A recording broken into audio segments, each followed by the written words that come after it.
Interfaith dialogue is an encounter that enables followers of different faiths to talk, cooperate, and live in the same place, even enabling them to find a point of agreement. From this, they are able to learn about, listen to, and understand the other groups on any one particular subject, be it shared or not, and all of this is carried out in an atmosphere of peace, freedom, and openness, in equality, tolerance, righteousness, sincerity, love, respect, and with good intentions, without trying to dictate anything by force.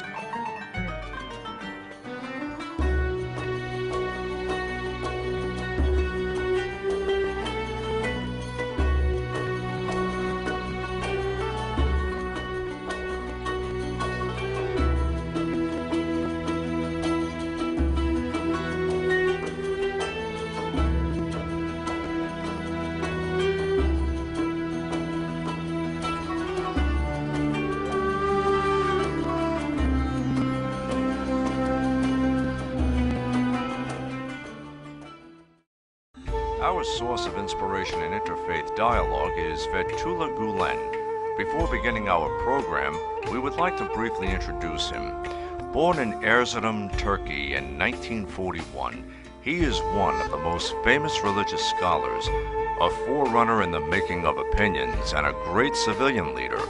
Gulen, who brings together the modern and the traditional, the religious and the scientific, as well as opposing groups in society, is one of the leading figures of societal and spiritual renewal. Fethullah Gulen has given thousands of sermons that have been recorded on audio or videotapes, and he has written more than 40 books, both in verse and prose, which have been translated from Turkish or Arabic and published in a variety of different world languages. Projects which he has guided with the goal of raising younger generations that are loyal to their religious, national, and cultural values, as well as to universal values, have been put into practice and supported by educational project volunteers and are greatly appreciated by all.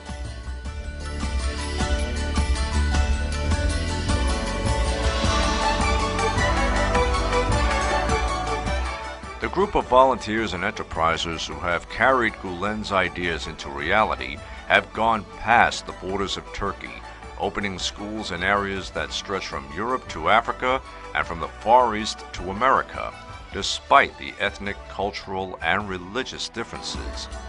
There are hundreds of primary, secondary, and high schools, as well as universities around the world. Within the movement of Education for Peace that he initiated, he played a role that allowed different cultures to intermingle, and he led interfaith dialogue in Turkey. The fact that he based these interfaith dialogue activities on the Quran and the Sunnah, the basic sources of Islam, allowed for these activities to be embraced by a wide mass of people.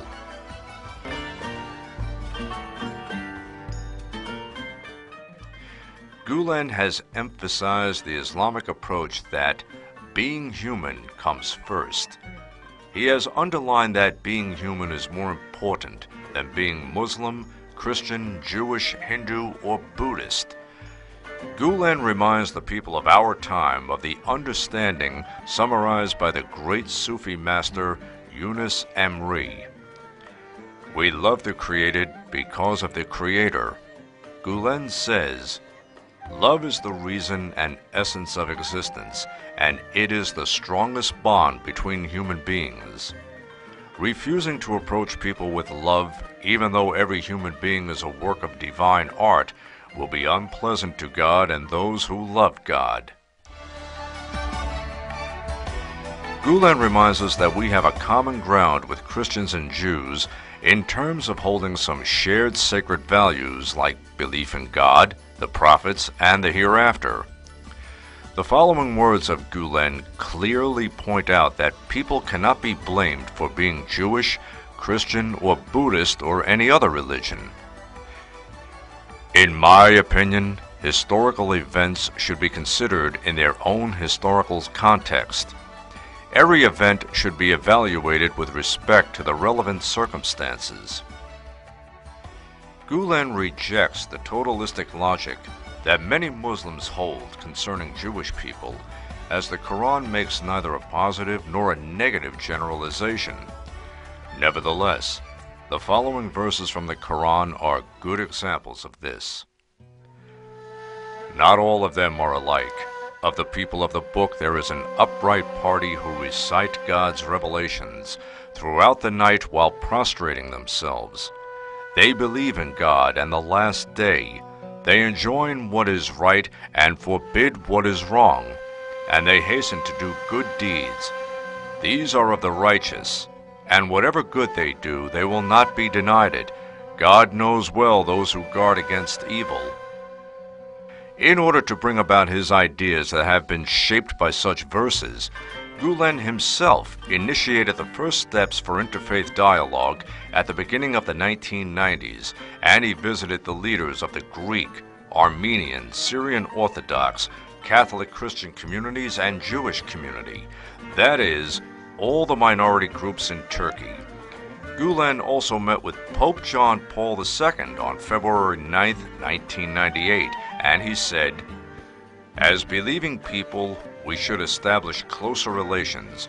We should cooperate against wars, common social conflicts, environmental pollution, hunger, ignorance, the increasing collapse and erosion of moral values, obscenity, racism, terrorism, and the violation of essential human rights."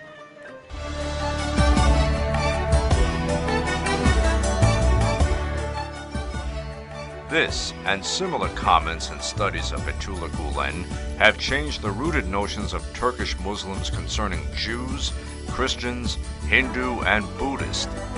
The mentality change has gradually showed itself, and the ideas of Gulen have come true.